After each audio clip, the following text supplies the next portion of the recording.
Well, good morning, ladies and gentlemen. Welcome to another one of my impromptu videos. I don't profess to being a vlogger or anything like that. I'm just a regular guy who happens to have a December 2006 Porsche Carrera 997 Carrera 4. So this is the 3.6 325 normally aspirated motor, and I thought I'd try and give you a video of my experience of living with this car over a regular basis. And this is the first video since I bought it. We are now June 2023 and I bought it in October 2022. And you know, you do all of your normal preparation work. You check out other people's vlogs, you read all the information you can, you try and get as much information as you can off YouTube, particularly those lovely guys at Friends Green Porsche. They do fantastic videos, and what you try and do is just assimilate the information to try and get the best thing that you can for the car that you got. I luckily bought this car fairly locally. And then was horrified when I got the V5 and it said 10 previous owners. It needed a service because the guy who had it before me he'd only had it 3 and 4 months, never spent a penny on it, so it needed an interim service.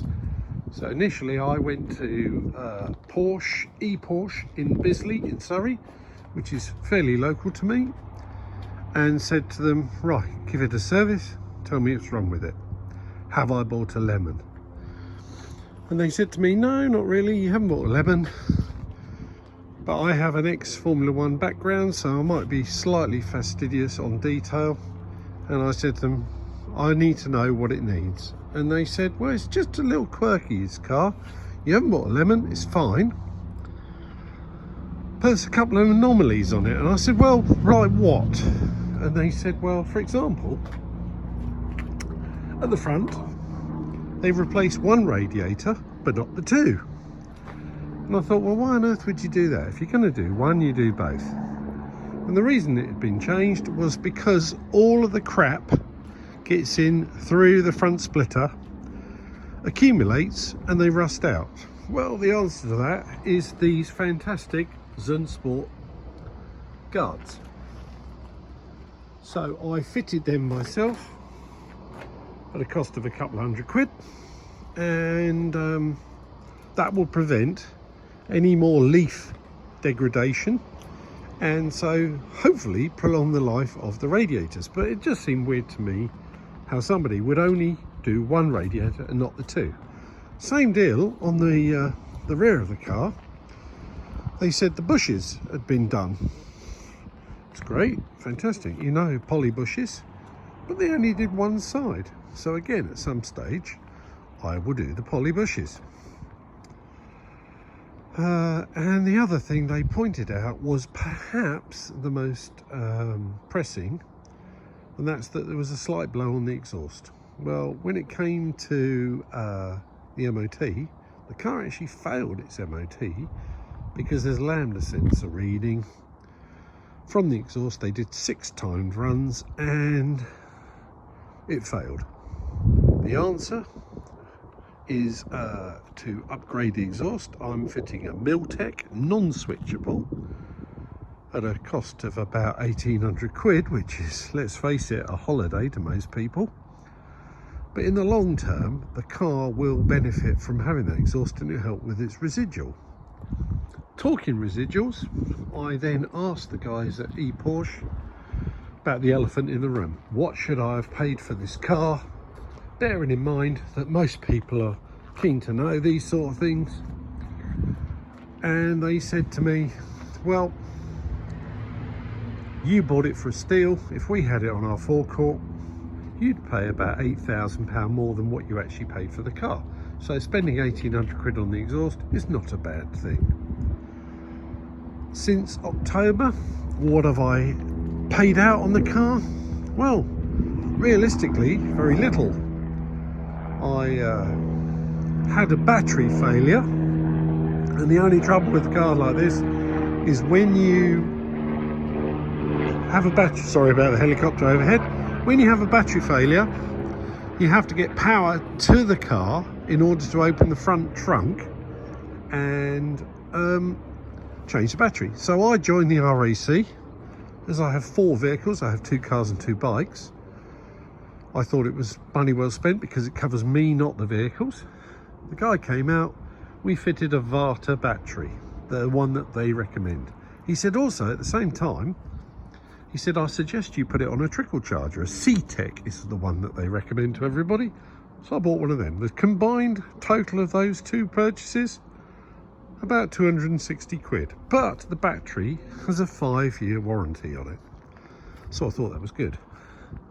However, 1 month into the ownership of the new battery, which I always put a ticket on to just make sure that I know the date, because it has a 5-year warranty, the battery went flat. So I called out the RAC. The guy came out, he said to me, look, he said, it's fine, but we'll change it under warranty. So I got a brand new battery. In terms of living costs and living with this car, it is my weekend car. I won't meet around the bush. I mean, I do use it for fun.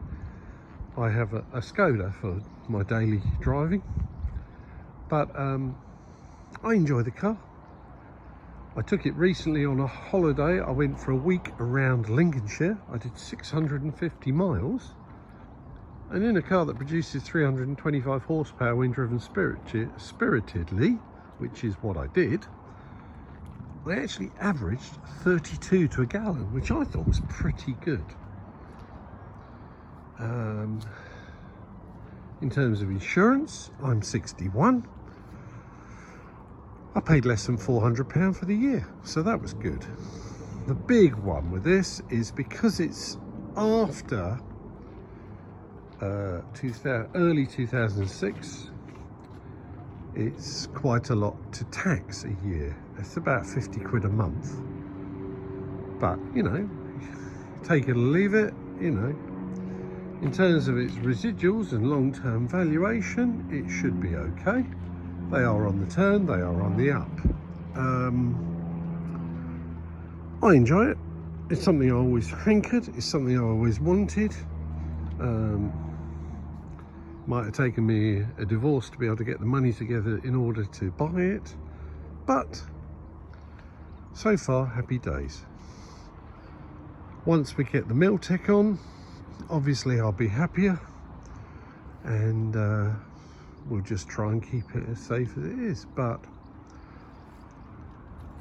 the tyres, which are Michelin Pilot 4 Sports, are lovely. Plenty of life left on them, and in the time period that I've had the car, which is October, November, 8 months, I've done nearly 6,000 miles in it. So, you know, it's not a garage queen. It doesn't sit on the drive doing nothing, it's used. So, there in a nutshell is my 997 Carrera 4. What else would I like to do to it? I'd like to get rid of this badging on the back, this black Porsche 911, and I'd just like to have the silver Carrera 4 emblem on there, because it is a Carrera 4. Maybe even done in a graphic rather than the badges, who knows? We'll have a look, see which is the most cost effective. Otherwise, that's about it for now. That's an introduction. I hope you all enjoy, and for anybody who's contemplating buying a car like this, you're probably looking in the region of something like 25 to 30,000 to get a nice one. Mine had 86,000 miles on the clock. It's now done over 91. But don't be put off by mileage. All right, so happy times.